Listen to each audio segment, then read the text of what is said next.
भला रे महीने में चंपल चोरी थी वई इन जी बे के चंपल चोरी कया हुई वरी उन जी चोरी करे आयो अचो बाबा हाणे एंड थी वई प्रोग्राम हलो हालो अचो बाबा अब दियो वालो किबला भाई साईं अफ्तारी ॾाढी जबरदस्त तवा मस्जिद वियो तवा जी चंपल आने वापस जीअं त असांजे पिरी प्यारे दोस्त खे अॼु सुका बूसट अची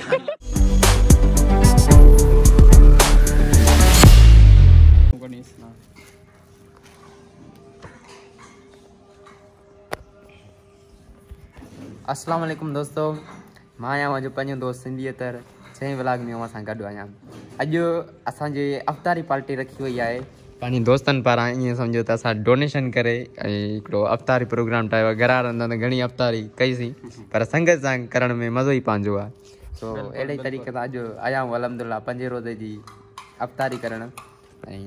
ऐं फ्रूट वग़ैरह आंदो आहे जेको अफ्तारी में रिफ्रेशमेंट जो सामान आहे हे असांजो प्यारो दोस्त अमीर अथव मुज़म्मिल वेठो अथव वही दई अतर वेठो आहे ॿियो केरु कोन्हे को वरी मिलूं था कचहरी बाद में कयूं था साईं अमीर साहब कहिड़ा हाल आहिनि ठीकु आहियो साईं दुआ तव्हांजी अल्हम्दुलिल्लाह तबियत ठीकु आहे हाली छॾ व्लॉग घणा रोज़ा रखिया अथव साईं साईं हिकु ई न रखियो अल्हम्दुलिल्लाह साईं कबूल अहमद साहब जो ॿियो आहे रोज़ो रमज़ान शरीफ़ में रखियो वञे छो त सूरत बकरा ते आयत नंबर 183 87 में इरशाद फरमाए त रमज़ान मुंहिंजो महीनो आहे रमज़ान में रोज़ा रखो तमामु सवाब जो कमु आहे ऐं मोमिननि ते रोज़ा फ़र्ज़ कया विया आहिनि जेके बि मोमिन रमज़ान में रोज़ो नथा रखी सघनि बीमार आहिनि उहो ॿियनि ॾींहंनि में रोज़े जो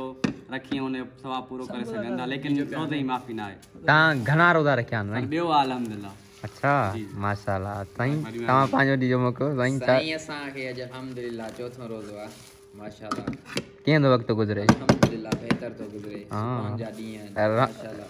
मतलब ॾींहुं भलो थो गुज़रे अल्हम्दुलिल्लाह बहितर कारण मम्मी डैडी बचना राति सॼी जागी बहितर आहे सॼी राति जागी ऐं ॾींहुं निंड था कयो बहितर ॾींहं थो गुज़रे बहितर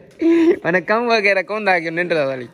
हा साईं मुज़म्मिल साहब साईं अस्सलाम वालेकुम पहिरियों त अल्हम्दुलिल्लाह असांखे अॼु 5हों रोज़ो आहे खैर सां अच्छा हिकु बि रोज़ो न आहे छॾियो अॼु कुझु तकलीफ़ थी आहे अलाए छो मतलब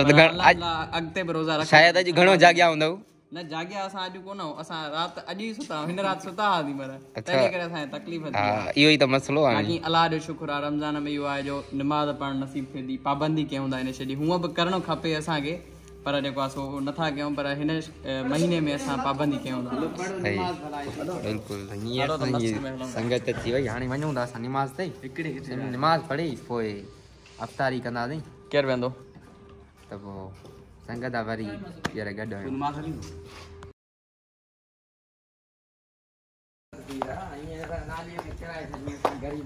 आवाज़ ॾिया अब असां हाणे निमाज़ पढ़ी वञूं था पिया घर सो असांजो यार आहे कबूल अहमद इन जी मस्जिद में हाणे भला रे महीने में चंपल चोरी थी वई हाणे मुसलमान ॿाहिरनि खे कहिड़ो पैगाम अञा बूसट अची रईस भलो चांगुर सुका बूसट अची हिन जी ॿिए कंहिं चंपल चोरी कई आहे हुई वरी उन जी चोरी करे आयो आहे न चोरी न करे आयो मां नंबर ॾेई आयो हुते जीअं ई उहो वापसि अचे मिला त मूंखां चंपल वठे अचे मां अञा हिते ई मौजूदु आहियां मीरस कॉलोनी में ॾाढो टेंशन ई न आहे बाबा ॿाहिरि हा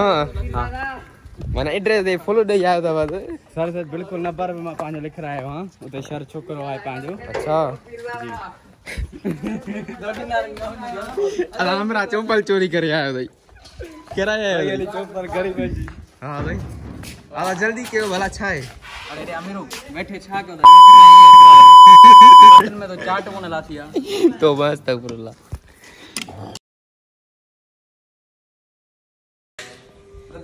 अदा हिनमहिल अल्हम्दुलिल्लाह असां अफ्तारी खेर करे छॾी तो तमामु मज़ो आयो वरी हाणे वेंदासीं तराबिन ते हे संगत वेठी अथव मोॾे हणी अचो बाबा हाणे एंड थी वई प्रोग्राम हलो हालो अचो बाबा अब ॾियो हवालो किबला भाई साईं अफ्तारी ॾाढी जबरदस्त तव्हां मस्जिद वियो तव्हांजी चंपल हाणे वापसि जीअं त असांजे पिरी प्यारे दोस्त खे अॼु सुका बूसट अची असां हिन दुख में बराबरि जा शरीक आहियूं अबे 100 करे हली चंपल वठी जो मथो जरा रखाओ खणो इहो असांखे करिणो पवंदो सिस्टम अदा इहो हक़ आहे हिन ते हलो ठीकु आहे अदा 50 जो डोनेशन जो 50 न 100 रुपया 100 जो पहिरां तूं ॾे पहिरां 100 ॾे अदा ठीक दोस्त है 100 ॾे दोस्त जी चंपल वठी हे त मोबाइल आहे मां पेमेंट कयां थो नी उन जेस्टे जे ज़रिए ठीक है तव्हांजी चंपल थी बस तव्हांजी चंपल वठी था अचो बस को मसलो कोन्हे हालात अचो अदा इंशाल्लाह वरी ॿीहर अवां सां ब्लॉग में मिलंदा नी थैंक यू सो मच